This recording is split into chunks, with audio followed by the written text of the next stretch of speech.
Another thing that's come up with regard to Luigi Mangione is the question of violence. You know, what is considered appropriate violence? Is appropriate violence is even a thing? You know, what is considered acceptable and what's not? So you have, you know, a lot of people are glorifying Luigi on the internet. A lot of people are out there like, yeah, like do more, do more people. And then you have your, you know those people. We know those folks. Like, violence is not the answer. You just because you don't like what somebody does doesn't mean you can just go kill them. Yeah, we know that. But this guy, you know, this is one of the things that gets me about, I've talked about this before too, that gets me about violence in this society. It's the fact that we overlook the violence of the ruling class while pointing fingers at the violence of the people who are being oppressed by the ruling class.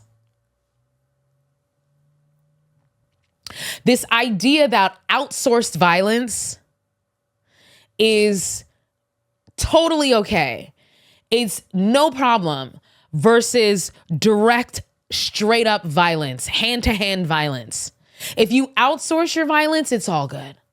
This CEO, Brian Thompson, every time he denied a claim for somebody who was like at death's door, those people died.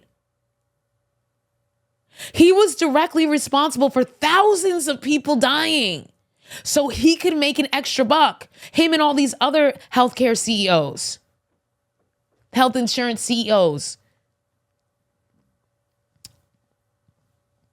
So this guy, he can indirectly kill thousands of people, and that's okay. Nobody has anything to say about that. But Luigi, who takes it upon himself to murder this one guy, but does it directly as opposed to outsourcing it through, you know, forms and customer service representatives, right?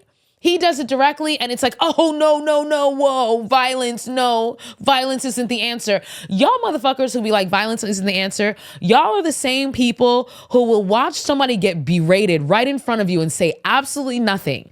And then as soon as that person actually claps the hell back and goes the hell off and curses that person who's been berating them right in your freaking face for the last 5-10 minutes, suddenly you're like, whoa. Why are you tripping out, man? You want to get mad at the person who's reacting rather than the person who provoked the whole situation. And that's what we have here. This idea that this, you know, white glove, outsourced violence is fine.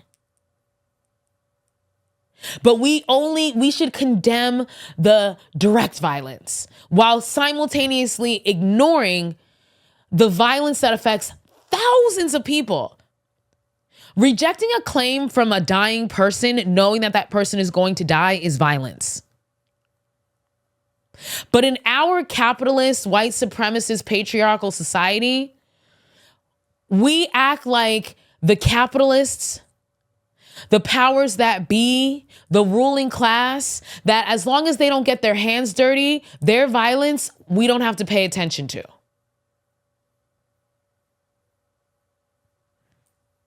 And when the people who they are being violent to finally rise up and return the violence, that's who we want to blame. That's who we want to condemn.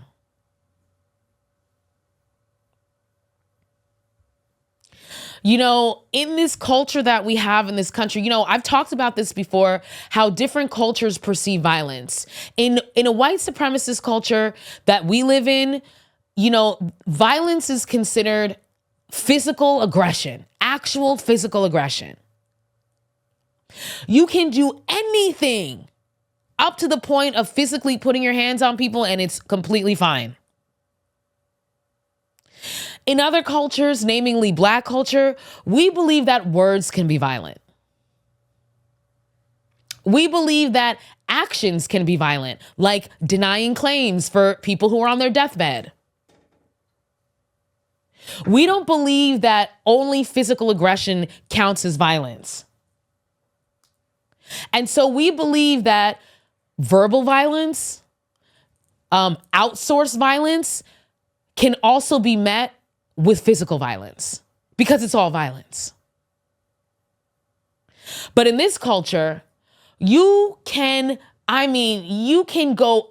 do anything until you get to the actual line of physical aggression. And so what happens behind that line of physical aggression is people are getting hurt, injured, murdered, and oppressed, but it's okay because they never put their hands on them. Well, but Brian Thompson, the CEO, never put his hands on anybody. He just signed the paperwork that sent them all to their deathbeds.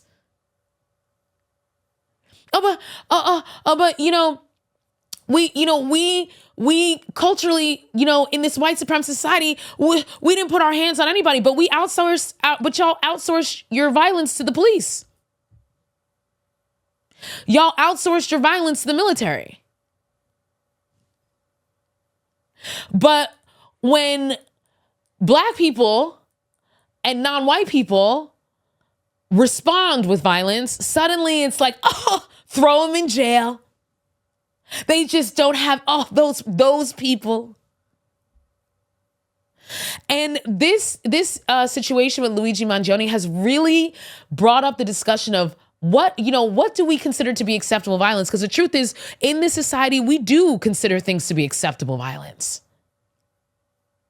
Like I said, as long as you are not directly the aggressor, as long as you're outsourcing your violence, as long as you are, just engaging in behavior that leads to violence, but isn't the actual violent act itself, you're good. You can use your mouth to enact violence on people, but as long as you didn't use your hands, you're good.